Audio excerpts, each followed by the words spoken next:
बच्चों, welcome back to our channel and our series. So आप लोगों ने मैथ्स की क्लास स्टार्ट कर दी है। आज हम पहली क्लास अपनी साइंस की स्टार्ट करेंगे। तो साइंस आगे बढ़ने से पहले हमें, जो ऑलरेडी आप लोग जानते भी होंगे, हमारे पास टोटल 13 चैप्टर्स हैं, जिसमें से कुछ केमिस्ट्री के हैं, कुछ फिजिक्स के हैं और बायो के हैं, and I will cover biology part. Okay, तो हमारे पास टोटल 5 चैप्टर हैं जो बायो के हैं और फिजिक्स और केमिस्ट्री के 4 चैप्टर्स हैं। इसका मतलब वेटेज भी हमारा ही ज्यादा है। तो हमें आउट ऑफ 80 हमें इनको डिवाइड करना है 3 पोर्शन में। फिजिक्स 25 केमिस्ट्री एंड नॉर्मल सी बात है 5 नंबर बढ़ाकर बायो, तो चैप्टर भी एक ज्यादा इंक्रीज हो जाएगा। तो हमारे जो बायो के चैप्टर्स हैं, चैप्टर 5, 6, 7, 8 एंड 13। अब इन चैप्टर्स में से वेटेज हर साल एक ना एक नंबर आगे पीछे आ सकता है। तो 2025 के हिसाब से हमारा वेटेज लाइफ प्रोसेस, जो हमारा पहला चैप्टर है, उसका रहेगा वेटेज अबाउट 9 मार्क्स। ठीक, सेकंड है हमारा चैप्टर कंट्रोल एंड कोऑर्डिनेशन, उसके मार्क्स हो सकते हैं हमारे अराउंड 6। फिर आते हैं हमारे थर्ड चैप्टर पे, that is how do organism reproduce. ये चैप्टर की मार्किंग अराउंड 3 नंबर होगी। तो ये कम हो सकता है, पर चैप्टर बहुत बड़ा है, पढ़ना तो पर सब कुछ पड़ेगा हमें। नेक्स्ट चैप्टर है हमारा हेरिडिटी, चैप्टर नंबर 8। ये चैप्टर अराउंड 7 नंबर का इस बार आने की चांसेस है। ठीक है, और ये चैप्टर बहुत छोटा है, इसको कवर जल्दी कर लेंगे पर मार्क्स इसके ज्यादा हैं। फिर आते हैं हम आर एनवायरनमेंट, जो ऑलरेडी हम छोटी क्लासेस से पढ़ते भी आ रहे हैं, काफी चीजें उसमें सेम टू सेम, वो आ रहा है 5 नंबर का। तो आपको समझना है कि पहले कौन सा चैप्टर हम कवर करें, इसीलिए हम पहले चैप्टर लाइफ प्रोसेस ही स्टार्ट करेंगे और प्रॉपरली एनसीईआरटी को कवर करके चलेंगे। हम कुछ और एक्स्ट्रा भी वो नहीं करेंगे, पहले एनसीईआरटी कवर करेंगे, फिर आगे हम अपने क्वेश्चन सॉल्व करेंगे जो हमारे बोर्ड्स में आते हैं। तो उसके अकॉर्डिंग हम तैयारी अपनी जल्दी से जल्दी कवर करेंगे। तो आज जो हमें चैप्टर स्टार्ट करना है वो हम लाइफ प्रोसेस स्टार्ट करेंगे। तो कोशिश करते हैं आज एक टॉपिक कवर कर लें अच्छे से और आपको समझ में भी आए। आपको जो भी डाउट्स हो आप फ्रीली कमेंट सेक्शन में हमको बता सकते हैं कि मैम ये पोर्शन नहीं समझ आ रहा, आप ये वाली चीज हमारे लिए ऐड करा दीजिए, जो भी आपको सही लगे। तो हमारा चैप्टर, जैसे कि इसका नाम है लाइफ प्रोसेसेस, सबसे पहला टर्म जो आ रहा है वो है लाइफ। तो एज अ बायोलॉजी सब्जेक्ट हमें पता होना चाहिए लाइफ क्या है। ऐसे तो हम बोल देंगे लाइफ मतलब जिंदगी, पर यहाँ जिंदगी की बात मेनली लिविंग बीइंग की बात होगी। लिविंग बीइंग्स मतलब प्लांट को ले लो, हम अपनी बात कर लें, कुछ अदर एनिमल्स को ले लो, बैक्टीरिया ले लो, जो भी है जितने लिविंग ऑर्गेनिजम्स हैं, ये उनकी बात हो रही, उनकी लाइफ की बात। सिर्फ अपने आप को इंक्लूड नहीं करना है इसमें। इंट्रोडक्टरी पार्ट में प्लांट और एनिमल दोनों को कवर किया गया। आगे वर्ड दिया हुआ है प्रोसेसेस। अब जो ये प्रोसेसेस वर्ड है, आपको पता है इसका मतलब होता है प्रक्रिया, है ना। एक कोई भी काम करने की एक कैसे प्रोसीजर होता है, क्या करते हैं। बट यहाँ पे लिविंग बीइंग की कोई प्रक्रिया नहीं है, लिविंग बीइंग के अंदर होने वाली प्रक्रिया के बारे में हमें पढ़ना है। तो लाइफ प्रोसेसेस बेसिकली वो प्रोसेस होंगे जो हम अपनी लाइफ को मेंटेन करने के लिए करेंगे। पर ऐसा करेंगे क्यों, क्वेश्चन अब यहाँ पे आता है। कोशिश करिए इसका आंसर अपने माइंड में देने के लिए। तो अब हम बात करते हैं लाइफ प्रोसेसेस जो हैं हम मेंटेन करेंगे क्यों। तो हमें पता है हमारी जो बॉडी है वो इससे बनकर मिलकर बनती है। ये हमने 9th में कवर किया होगा, आपको याद होगा कि जितने लिविंग ऑर्गेनिज्म होते हैं सबके सब एक स्मॉलेस्ट यूनिट से बनते हैं जिसका नाम है सेल। फिर वही सेल जब बहुत सारे इकट्ठे हो जाते हैं तब बनता है टिश्यू। अब यही टिश्यू जो सिमिलर स्ट्रक्चर में होंगे, फंक्शन में होंगे, वो जब कंबाइन होंगे तो बनेगा ऑर्गन। इसी तरीके से आगे बनता है ऑर्गन सिस्टम और फिर एक ऑर्गेनिज्म तैयार हो जाता है, जो कि बेसिकली हम अपनी अर्लियर क्लासेस या प्रीवियस क्लासेस में पढ़ चुके हैं। अब सेल, टिश्यू, इन सबको ऐसा तो है नहीं जिंदगी में एक बार बन गए तो हमेशा ही बने रहेंगे, ऐसा कभी नहीं होगा। ये सेल जो बना है इसकी एक लाइफ स्पैन होगी, हो सकता है वो 1 हफ्ते रहे, हो सकता है वो महीने भर रहे, हो सकता है उससे ज्यादा भी लाइफ स्पैन हो। जैसे कि हमारी आरबीसी, उसकी लाइफ स्पैन आपने पढ़ी होगी, कितनी होती है 120। ओके, तो अगर इनकी लाइफ स्पैन अलग अलग हैं, ये नॉर्मल सी बात है, डैमेज भी होंगे, खत्म भी होंगे, तो हमारी बॉडी की ड्यूटी है कि ये डैमेज सेल्स, टिश्यूज, ऑर्गन, इन सबको रिपेयर करता रहे। तो अब रिपेयर करने के लिए इसका मतलब कुछ चाहिए होगा, तो रिपेयर और मेंटेनेंस करने के लिए ये प्रोसेसेस होते हैं जिनका नाम क्या है, लाइफ प्रोसेसेस। तो आपको ये पता चल गया कि लाइफ प्रोसेस है क्या। Am I clear to everyone?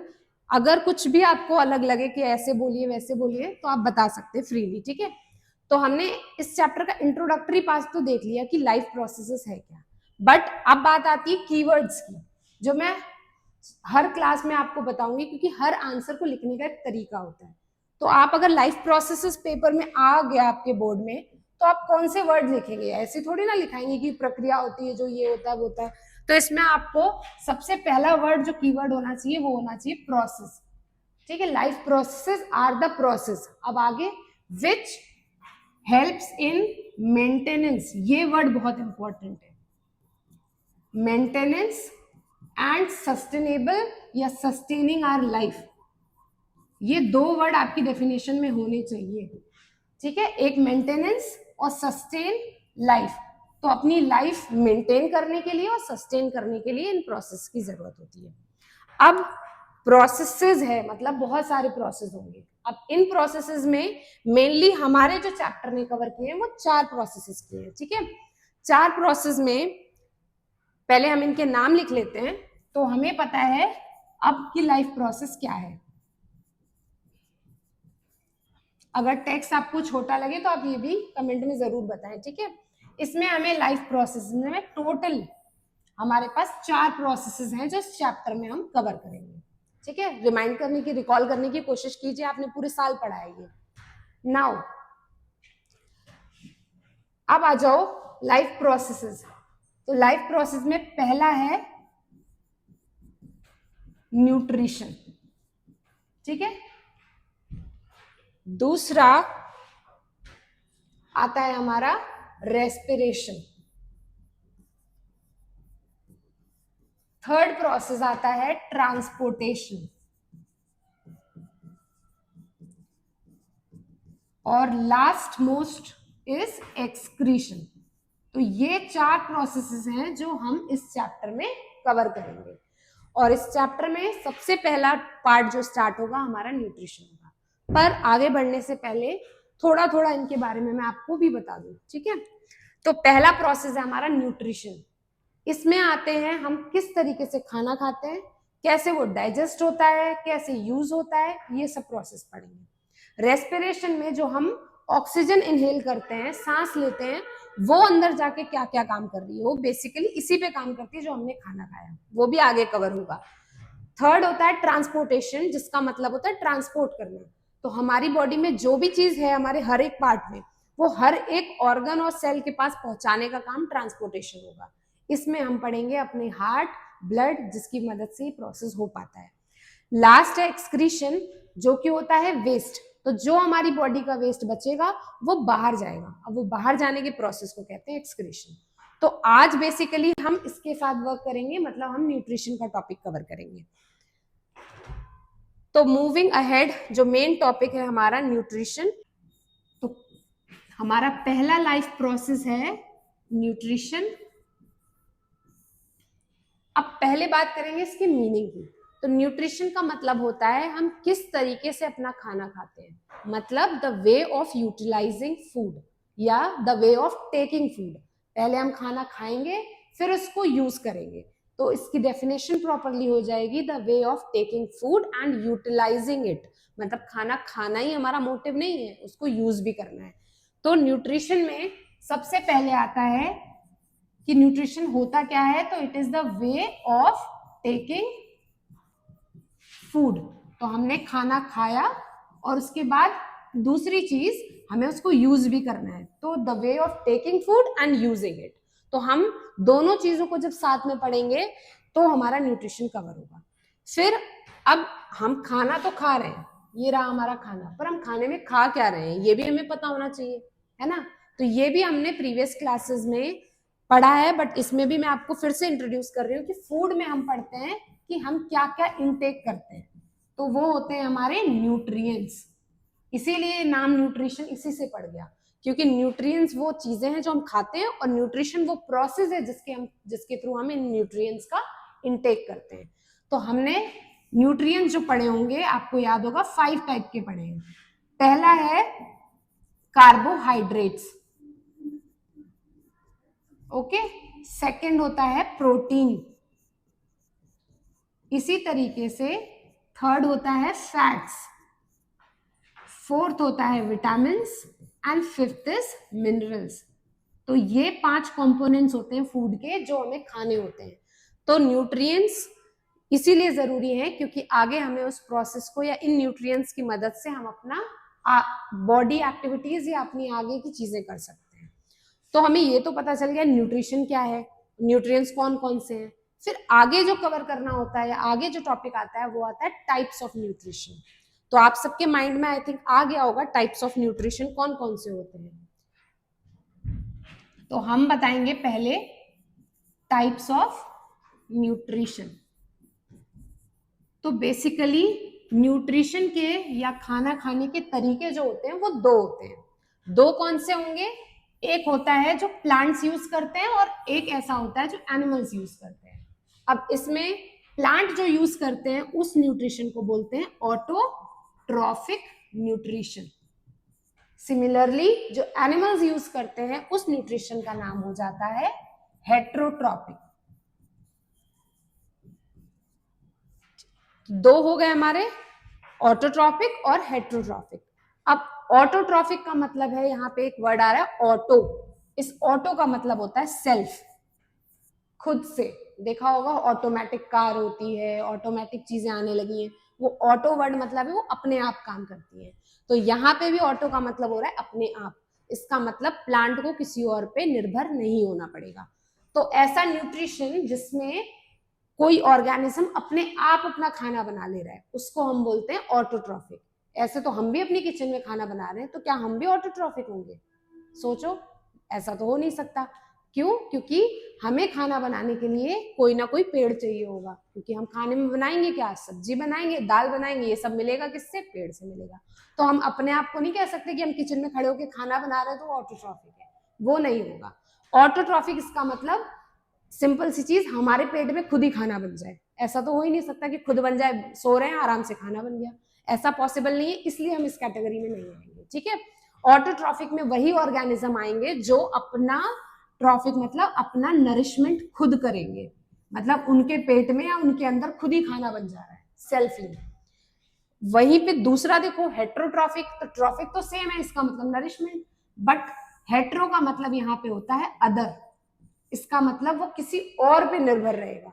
तो इस कैटेगरी में आते हैं हम और अदर एनिमल्स, क्योंकि हम कहीं ना कहीं किस पे डिपेंडेंट रहते हैं? पूरी तरीके से ऑटोट्रॉफिक वाले लोगों पे, मतलब जिसमें आते हैं प्लांट्स। प्लांट्स तो अभी बेसिकली प्लांट ही है, वैसे तो कुछ बैक्टीरिया भी होते हैं, पर हमें इस चैप्टर में सिर्फ प्लांट को कवर करना है, तो हम उसी पे फोकस करेंगे। तो ये हो गए इसके 2 टाइप्स, कौन कौन से? ऑटोट्रॉफिक और हेट्रोट्रॉफिक। ऑटोट्रॉफिक का मतलब होता है it is a type of nutrition या it is a type of taking food in which organism prepare its food by its own, मतलब वो खुद से बना रहा है। दूसरा heterotrophic, it is a type of nutrition in which organism depends on other for its food. तो जिन वर्ड्स पे मैं थोड़ा सा प्रेशर दे रही हूँ वो वर्ड्स आपके कीवर्ड्स हो जाते हैं। डिपेंड्स ऑन अदर, यहाँ पे प्रिपेयर बाय इटसेल्फ, तो ये 2 वर्ड्स यहाँ आना जरूरी है। ठीक है, इतना क्लियर हो गया होगा कि न्यूट्रिशन क्या होता है। फिर न्यूट्रिशन के 2 टाइप्स भी मैंने बता दिए। अब आज जो हमें कवर करना है, हम ऑटोट्रॉफिक पूरा आज कवर कर लेंगे इस वीडियो में, और हेट्रोट्रॉफिक नेक्स्ट वीडियो में पक्का कवर हो जाएगा। तो ऑटोट्रॉफिक कहने के लिए इतना छोटा टॉपिक हो गया कि प्लांट अपना खाना बना रहे हैं, पर प्लांट बनाने के लिए भी तो बहुत सारी चीजें करेंगे। अब वो बहुत सारी चीजें हमें स्टेप बाय स्टेप कवर करनी है जो आपकी बुक में इंक्लूडेड है। तो आज अभी हम जो स्टार्ट करेंगे वो है हमारा ऑटोट्रॉपिक न्यूट्रिशन। अब इसमें हमें पता है कि प्लांट अपना खाना बना रहे हैं। प्लांट तो आपको पता ही है, प्लांट में बहुत सारे पार्ट्स होते हैं। तो ये एक मैंने ट्री बना के रख दिया इसमें, पर इसमें हमें मेन पॉइंट करना है कि खाना बन कहाँ रहा है, उसका कौन सा किचन है जहाँ खाना बनाएगा वो। तो उसके लिए सबसे पहले हम आ जाएंगे प्लांट की कौन से पार्ट पे? लीफ पे। तो आपने प्लांट की लीफ देखी होगी जिसका कलर कैसा होता है? कलर होता है हमारे प्लांट का बेसिकली ग्रीन। तो ये ग्रीन एग्जैक्ट वो ग्रीन नहीं है, बट हाँ हमारी जो पत्ती होती है वो दिखने में कुछ हरी ऐसी होती है। बट ये जो ग्रीन कलर है ये आपको पता होना चाहिए कि एक पिगमेंट की वजह से होता है जिसका नाम है क्लोरोफिल। ठीक, तो जो ये हमारे जो भी प्लांट्स हैं वो अपना खाना जब भी बनाएंगे तो याद रखना वो अपना खाना कहाँ बनाएंगे, अपनी पत्तियों में। तो ये उनकी किचन है। अब पत्तियों में भी कहाँ कहाँ बनाएंगे वो हमें आगे कवर है। तो सबसे पहले पत्तियों के अंदर जितना ये ग्रीन कलर है इसको हम बोलते हैं क्लोरोफिल। अब ये क्लोरोफिल ऐसे तो फैली नहीं होगी क्योंकि किचन में भी अलग अलग कंपार्टमेंट्स होते हैं कहाँ पे क्या रखा है। इसी तरीके से आप याद रखना इसके अंदर एक आपने 9th क्लास में पढ़ा होगा क्लोरोप्लास्ट। हमने पढ़ा था प्लास्टिड, उसमें एक ऑर्गेनेली था जिसका नाम था क्लोरोप्लास्ट। इस क्लोरोप्लास्ट के अंदर हमें मिलती है हमारी पिगमेंट क्लोरोफिल। ये पिगमेंट बहुत जरूरी है क्योंकि यही बेसिकली प्रोसेस होना है। पर अब खाना बनाने के प्रोसेस को ऑटोट्रॉफिक कह रहे हैं हम, ठीक है, पर एक और प्रोसेस होता है जो नाम है जिसका फोटोसिंथेसिस। क्या नाम है इसका? नाम होता है फोटोसिंथेसिस। अब देखो इसमें भी बहुत बड़ा वर्ड है ना, इसमें भी दो वर्ड को हम ब्रेक कर लेंगे, एक कर लेंगे फोटो और दूसरा क्या करेंगे हम, सिंथेसिस। अब यहाँ पे फोटो का मतलब आ रहा है, फोटो का मतलब होगा लाइट, लाइट मतलब सनलाइट की बात हो रही है। और सिंथेसिस का मतलब आ रहा है टू प्रोड्यूस। इसका मतलब जो पेड़ है वो लाइट का यूज करके कुछ प्रोड्यूस कर रहे हैं। और कुछ क्या प्रोड्यूस करेंगे, हम तो चैप्टर ही पढ़ रहे हैं फूड वाला, अभी हम जो टॉपिक कर रहे हैं अपना फूड पे ही कवर कर रहे हैं। तो जो प्लांट है वो लाइट का यूज करके अपना फूड प्रोड्यूस करते हैं। इस प्रोसेस को कहते हैं फोटोसिंथेसिस। अगर टर्म्स में लिखेंगे तो कैसे लिखेंगे, it is the process of preparing food with the help of sunlight. वैसे और भी चीजें यूज होंगी पर अभी बेसिकली इस वर्ड से मीनिंग जो निकल के आ रहा है वो फोटोसिंथेसिस, फोटो मतलब लाइट, ठीक है। तो जो प्लांट हैं वो अपना कौन सा प्रोसेस कर रहे हैं, फोटोसिंथेसिस। कहाँ कर रहे हैं, अगर लोकेशन आती है एग्जाम में तो आप लिखेंगे क्लोरोप्लास्ट में कर रहे हैं। क्लोरोप्लास्ट आपको पता है पत्तियों में मिलता है जिसके अंदर एक पिगमेंट होती है जिसका नाम है क्लोरोफिल। इतना क्लियर हो गया होगा कि हमने पत्तियां देखी, पत्तियों में वो पिगमेंट देख ली। अब हम आगे आते हैं कि फोटोसिंथेसिस होगा कैसे, है ना, कौन कौन से स्टेप हैं, किस तरीके से होगा। तो अब हम आगे कवर करेंगे अपने स्टेप्स। अगर इतने में आपको कुछ डाउट होगा तो आप कमेंट में जरूर लिखते रहिएगा और आगे फॉरवर्ड करते रहिए उन बच्चों को जो हमसे कनेक्टेड नहीं है अभी या हमें जानते नहीं है। तो आप कोशिश करिए आपके रिलेटिव्स वगैरह सब में आप फॉरवर्ड कर दीजिए ताकि उनकी लास्ट मोमेंट पे हेल्प हो सके, है ना, क्योंकि सबका अच्छा स्कोर आना जरूरी है। पर आप पहले आप पढ़ेंगे फिर आगे फॉरवर्ड करेंगे, ये ना हो आते ही पहले फॉरवर्ड करने लगे, ठीक है। तो अब आ जाओ फोटोसिंथेसिस पे। तो अब हम पढ़ने वाले हैं प्रोसेस। कौन सा प्रोसेस, फोटोसिंथेसिस। आपको ये पता चल गया कि फोटोसिंथेसिस कहाँ हो रहा है और लाइट की प्रेजेंस में हो रहा है। अब अकेली लाइट तो खाना बनाएगी नहीं, जैसे कि हमारे घर में अगर गैस रखी है अकेले, हमने गैस पे खाना पका लिया, ऐसे कैसे पका लेंगे, हमें उसके लिए बर्तन चाहिए होंगे, कुछ इंग्रेडिएंट चाहिए होंगे, है ना, सारे मसाले चाहिए होंगे, तब खाना बनेगा। तो प्लांट भी ऐसे फीका फीका खाना नहीं खाएगा, वो भी लाइट को यूज करके कुछ बनाएगा डिलीशियस। अब वो क्या डिलीशियस बनाएगा वो उसके अकॉर्डिंग है ना। तो इसमें सबसे पहली बात आती है कि रॉ मटेरियल, खाना बनाएगा तो किससे बनाएगा, लेगा क्या वो, तो उसमें याद रखना रॉ मटेरियल कितने होते हैं, दो। पहला रॉ मटेरियल होता है उसके लिए एक हवा या एक गैस जिसका नाम है CO2, कार्बन डाइऑक्साइड। कहाँ से मिलेगी, बोलो, मिलेगी कहाँ से, प्लांट्स को मिलेगी हमसे। तो एक तरीके से हम भी मदद ही कर रहे हैं उसकी, पर हम फायदा भी उठा रहे हैं उससे, वो आगे पता चलेगा, ठीक है।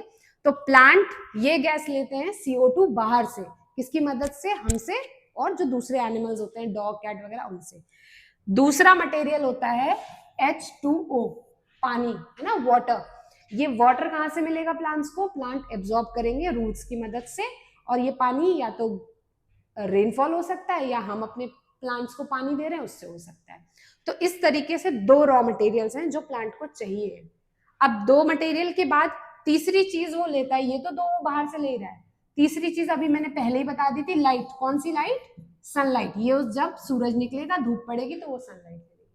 पर सनलाइट ले कैसे लेगी? ऐसे तो हम भी धूप में खड़े हो जाएं और हम भी एक गैस ले लें, पानी पी लें, बस खाना बन जाना चाहिए। पर उसके अंदर एक पिगमेंट है जो हमारे अंदर नहीं है। कौन सी पिगमेंट बताई थी अभी मैंने? क्लोरोफिल, है ना।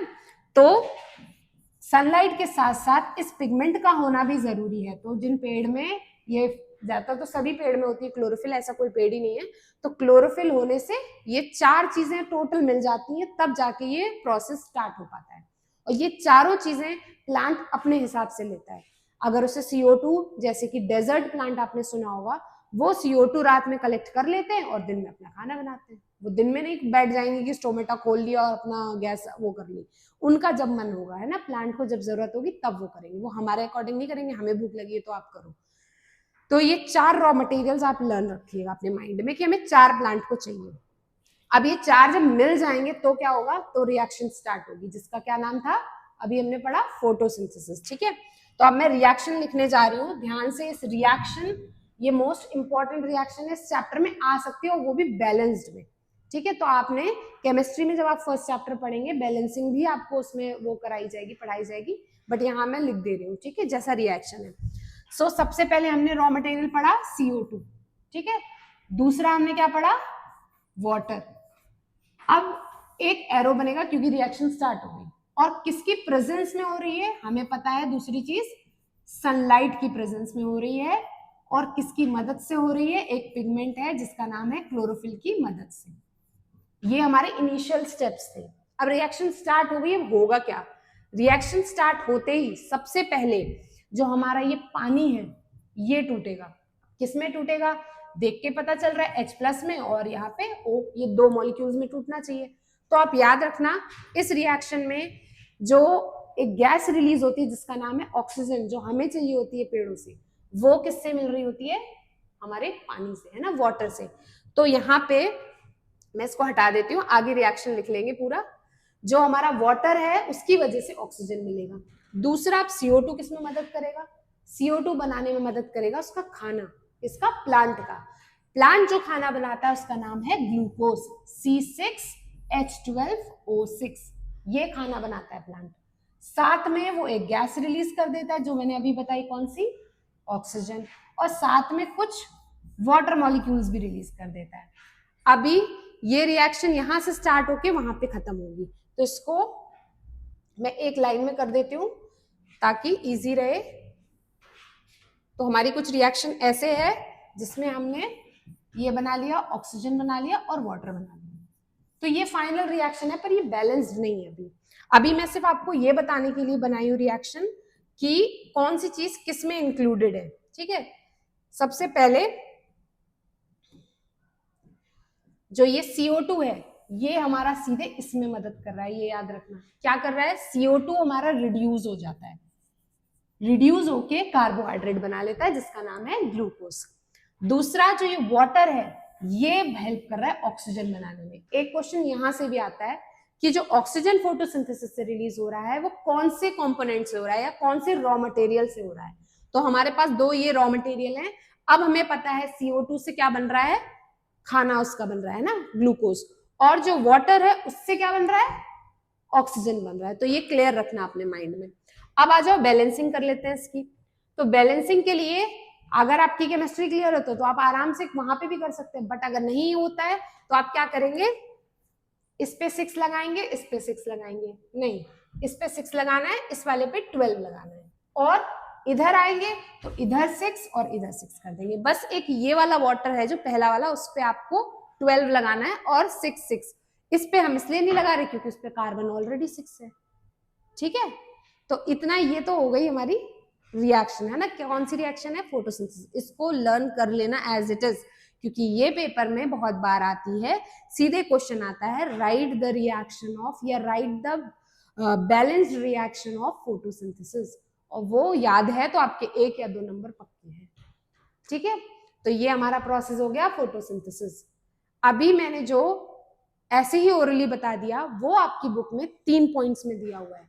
वो 3 पॉइंट्स की हेडिंग है इवेंट्स। अब बात आ गई इवेंट्स, तो वो आपको लिखना भी आना चाहिए, क्योंकि ओरली बताना और आंसर कॉपी में लिखना इज डिफरेंट थिंग। क्योंकि लिखते वक्त हम अपनी भाषा यूज कर लेते हैं और हमारी जो एग्जामिनर है या हमारे सीबीएसई चाहता है कि वो बुक की लैंग्वेज लिखे बच्चा, क्योंकि वो कीवर्ड्स ढूंढते हैं, जो आंसर शीट्स होती है उस पर कीवर्ड चाहिए होते हैं, वो हाईलाइट इसीलिए कहा जाता है कि जो आंसर लिखे वो हाईलाइट करो या अंडरलाइन करो। तो अपनी लैंग्वेज यूज नहीं करेंगे, अभी तो हमने समझा है अपनी लैंग्वेज में, पर यहाँ वर्ड यूज करना बहुत जरूरी है ना। तो आ जाओ अब अपने इवेंट्स पे। आई थिंक पहली क्लास में इतना ज्यादा हो नहीं रहा होगा, क्योंकि बायो थोड़ा वास्ट है ना, बहुत बड़ा है, थ्योरी थ्योरी ज्यादा भरी हुई है, तो पढ़ने में बोरिंग भी लगने लगता है। तो अगर वीडियो आप एक साथ नहीं देखना चाहते हैं तो थोड़ा थोड़ा करके देख लीजिएगा जब पढ़ाई करें, पर जितना पढ़ें उतना प्लीज अपनी नोट्स कॉपी या जो भी आप तैयारी करने के लिए बैठे हैं उसमें जरूर करें। अगर आपको लग रहा है यहाँ तक रुकना है तो रुक जाओ, क्योंकि वीडियो कहीं नहीं भाग रहा ना, वीडियो तो आप वापस देख सकते हैं। तो जहां पे आपने आज की क्लास कर ली 5 मिनट 10 मिनट, उसके बाद आगे कंटिन्यू कर लेना। मैं इसलिए कह रही हूँ क्योंकि काफी रिव्यू मिलते हैं मुझे कि बायो पढ़ते हैं तो ऐसा होता है, बोरिंग लगता है, ये लगता है। जिन गर्ल्स को अच्छा लगता है तो अच्छी बात है, पर जिनके साथ ऐसी प्रॉब्लम है वो ये कर सकते हैं, मेरा एज एक्सपीरियंस बता रही हूँ, क्योंकि एक साथ पढ़ना कभी कभी बोरिंग हो जाता है। तो आ जाओ इवेंट्स पे। तो सबसे पहला इवेंट आपकी बुक में लिखा है absorption of sunlight bye chlorophyll, है ना, सनलाइट या absorption of light energy by chlorophyll, ये एग्जैक्ट लाइन है। तो पहले वाले में याद रखना क्या होता है, एब्जॉर्प्शन। आप जैसे ही चैप्टर टर्न करेंगे तो आपको जहां रिएक्शन मिलेगी उसी के नीचे पॉइंट लिखे हुए हैं, बुक जरूर पढ़े इसके लिए। तो एब्जॉर्प्शन किसका होगा, आपको पता है किसका हो रहा है, लाइट का। और कौन एब्जॉर्ब कर रहा है ये भी याद रखना, क्लोरोफिल। तो ये हो गए हमारे कीवर्ड्स, है ना, मैं ऑफ द कुछ नहीं लिख रही हूँ, इसीलिए याद रखना एब्जॉर्ब करनी है, क्या एब्जॉर्ब करना है, लाइट एब्जॉर्ब करनी है, कौन करेगा, क्लोरोफिल करेगी। तो इसीलिए क्लोरोफिल प्रेजेंट है, अगर हमारे अंदर होती तो हम भी धूप में खड़े होकर खाना बना चुके होते, हमें निर्भर नहीं रहना पड़ता। ठीक, अब लाइट एब्जॉर्ब हो गई, क्लोरोफिल ने एब्जॉर्ब कर ली, पर वो लाइट एनर्जी प्लांट नहीं यूज करेगा, वो करेगा उसको बदलेगा। पहले किस में बदलेगा, तो सेकेंड पॉइंट में दो चीजें एक साथ लिख दी है। पहला क्या लिख दिया, कन्वर्जन, किस चीज का कन्वर्जन, जो लाइट उसने एब्जॉर्ब करी। अब वो लाइट जो एब्जॉर्ब करी उसको कन्वर्ट करेगा किसमें, केमिकल एनर्जी में, क्योंकि प्लांट लाइट एनर्जी को डायरेक्ट यूज नहीं कर पाएगा, तो वो पहले उस लाइट एनर्जी को केमिकल में बदल देगा। अब उसने केमिकल फॉर्म में बदल ली, मतलब जैसे केमिकल फॉर्म होता है उसका एटीपी, एनएडीपीएच, ये टर्म्स हायर क्लासेस के भी हैं, और एटीपी तो आपने सुना होगा 9th में, है ना, उसमें उसने बदल दिया। अब बदलने के बाद पहला स्टेप होता है पानी का टूटना, तो ये पॉइंट 7 में दिया हुआ है कि conversion of light energy into chemical energy and then splitting of. तो दूसरा पॉइंट 7 में है क्या, स्प्लिटिंग। स्प्लिटिंग का मतलब क्या है, स्प्लिटिंग का मतलब होता है टूटना। क्या टूटेगा, पानी टूटेगा पहले। तो जो हमारा पानी है वो किस में टूट जाता है, हाइड्रोजन और दूसरा ऑक्सीजन। तो यहाँ पे सेकेंड पॉइंट आएगा, splitting of water into hydrogen and oxygen. Clear. अब आगे बढ़ेंगे अगर, तो तीसरा जो इवेंट दिया इंपॉर्टेंट वो है रिडक्शन, जो मैंने ऑलरेडी पहले रिड्यूस लिख दिया इसीलिए ये कीवर्ड है, ठीक है। रिडक्शन ऑफ CO2, जो हमारा CO2 था उसका रिडक्शन होना इनटू कार्बोहाइड्रेट। क्या है कार्बोहाइड्रेट, ग्लूकोज। ये नाम मत भूलिएगा कि ये कार्बोहाइड्रेट तो है पर ये ग्लूकोज है। तो प्लांट ने अपना ग्लूकोज इस तरीके से बना के तैयार कर लिया। कितने स्टेप हुए, 3 स्टेप। तीसरे स्टेप में याद रखना रिडक्शन होता है, किसका होता है, CO2 का। तो ये 3 इवेंट बहुत जरूरी है। अब एक क्वेश्चन या तो डायरेक्ट बन जाएगा इसका, दूसरा बन सकता है कि इवेंट्स लिखो, वो 3 नंबर का बन सकता है, या एक लॉन्ग आंसर देना चाहे तो वो ये दोनों साथ में भी दे सकते हैं। तो आपका अगर ये टॉपिक तैयार है तो आपके 3 क्वेश्चन तैयार हो गए यहीं पे। अब प्लांट ने अपना खाना बना लिया, हमने उसको मौका भी दे दिया, जहां बनाना है बनाओ, जैसे बनाना है बस बता दो कैसे बनाया तुमने, तो ये तैयार हो गया कि कैसे बनाया उसने। पर एक छोटा सा टॉपिक और है इसके बाद, जो है स्टोमेटा का, और स्टोमेटा का स्ट्रक्चर वो और मैं बताऊंगी, फिर ये क्लास हम ओवर कर लेंगे अपनी, क्योंकि बहुत ज्यादा बड़ी हो जाएगी फिर, है ना, इतना आप पढ़ेंगे भी नहीं एक साथ। अब आ जाओ बिल्कुल लास्ट टॉपिक, जो है एक स्टोमेटा का स्ट्रक्चर। अब स्टोमेटा का स्ट्रक्चर जब हम बनाते हैं तो कुछ ऐसे बीन शेप स्ट्रक्चर बनता है ना, जैसे राजमा होता है उसी की तरह दिखता है, और इसके चारों तरफ ऐसे पत्ती जैसा स्ट्रक्चर बना रहता है। दिख रहा होगा, अच्छे से विजिबल होगा आपको। ठीक है, ऐसे दो बीच के स्ट्रक्चर और बाहर पत्ती, उसमें सेंटर में ऐसे एक सर्कल सा पार्ट बना होगा और बहुत सारे डॉट्स दिखेंगे, किस कलर के, ग्रीन कलर के। तो स्टोमेटा का स्ट्रक्चर कुछ इस तरीके से बन जाएगा। आप ऐसे करके बनाएंगे तो ज्यादा इजी रहेगा आई थिंक, कि उसके अंदर बीन शेप है, फिर पत्तियां हैं, फिर गोले हैं, तो ऐसे पूरा स्ट्रक्चर बन के तैयार हो गया। पर ये कैसा स्ट्रक्चर है, ये ओपन स्टोमेटा का बनाया मैंने, मतलब स्टोमेटा खुला हुआ है ना। अभी पहले हम पढ़ लेते स्टोमेटा है क्या, क्योंकि स्टोमेटा बार बार मैं बोल रही हूँ पर मैंने बताया नहीं स्टोमेटा क्या है। स्टोमेटा, अगर आप अपनी पत्ती को देखेंगे, है ना, लीफ को देखोगे तो उस पे छोटे छोटे पोर्स मिलते हैं, tiny pores on lower surface of leaf. ठीक है, कहां पे, पत्ती पे। अगर आप माइक्रोस्कोप में ऐसे पत्ती पलट के देखेंगे तो छेद कुछ नहीं दिख रहा आपको, उसमें पोर्स हैं क्या है, आपको उसको माइक्रोस्कोप के नीचे देखना पड़ेगा, एक्सपेरिमेंट होता है उसका भी। तो छोटे छोटे पोर्स जो लीफ के सरफेस पे, कौन से सरफेस पे, नीचे, क्योंकि ऊपर रहेगा तो स्टोमेटा हमेशा खुला रहेगा धूप की वजह से और पानी उड़ता रहेगा, ये होना नहीं चाहिए। तो यहाँ पे लोअर सरफेस ऑफ लीफ पे प्रेजेंट है। ठीक, अब ये छोटे छोटे जो पोर्स हैं वो कुछ ऐसे दिखते हैं, अगर और जूम करके देखें।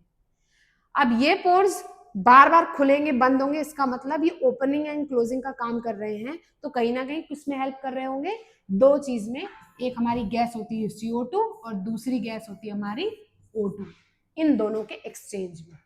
मतलब जब प्लांट को CO2 लेनी है तो वो इसी से लेंगे और बाहर निकालनी है ऑक्सीजन तो इसी से निकालेंगे। कौन से स्ट्रक्चर से, स्टोमेटा से। स्टोमेटा में मैंने डायग्राम बना दिया, ये बीन शेप है, ये है, ये है, इनके नाम भी दिए हुए हैं क्योंकि इसकी लेबलिंग प्रॉपरली बुक में दी है।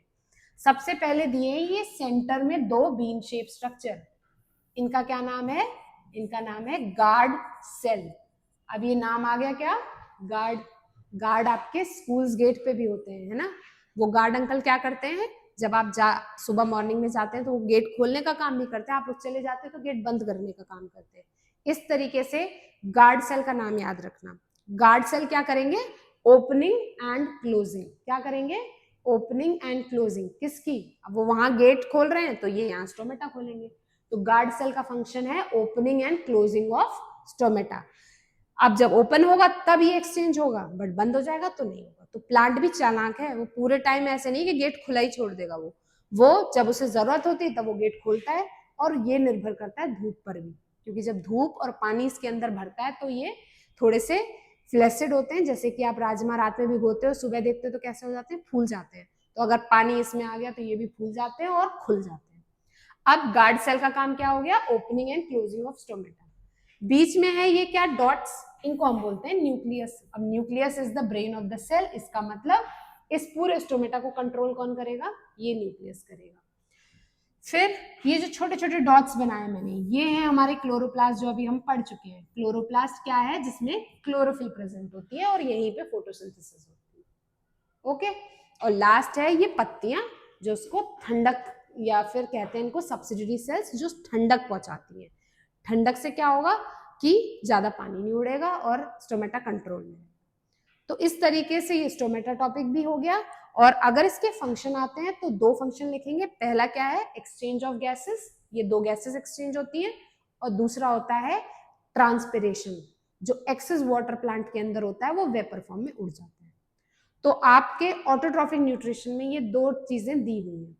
और दो एक्टिविटी भी है, वो हम एक्टिविटीज अलग से कवर करेंगे, वो एक साथ नहीं करेंगे। आज के लिए आई थिंक इतना सफिशिएंट है। आप बुक जरूर रीड करिएगा लाइन टू लाइन, क्योंकि बुक में कभी कभी ऐसे वर्ड्स निकल आते हैं जो नहीं पता होते हैं, और वो कमेंट सेक्शन में क्वेश्चन भी कर सकते हैं आप हमसे पर्सनली भी मैसेज या हमारे जो ग्रुप्स बने हुए उस पर आप भेज सकते हैं। मैं चाहूंगी कि इतना आप नेक्स्ट क्लास जब अटेंड करें तो प्लीज एक बार पढ़ के जरूर करिएगा, क्योंकि सीक्वेंस बना रहना चाहिए। आज बायो क्या ही हो सकता है, कल केमिस्ट्री आए, फिर फिजिक्स आए, तो सीक्वेंस ना टूटे। तो रिवाइज करके आगे बढ़ना, ये नहीं कि एक दिन हमने ये पढ़ लिया एक दिन ये पढ़ लिया, तो लिंक नहीं बन पाएगा। बायो के लिए लिंकेज बहुत जरूरी है। ठीक है, आई थिंक इतना सफिशिएंट है आज के लिए, और आपका सपोर्ट इसी तरीके से मिलता रहे। हम चाह रहे हैं जिस तरीके से हमारे आगे जो वीडियोस आ रहे हैं वो चलते जा रहे हैं, ऐसे ये भी वीडियो चले।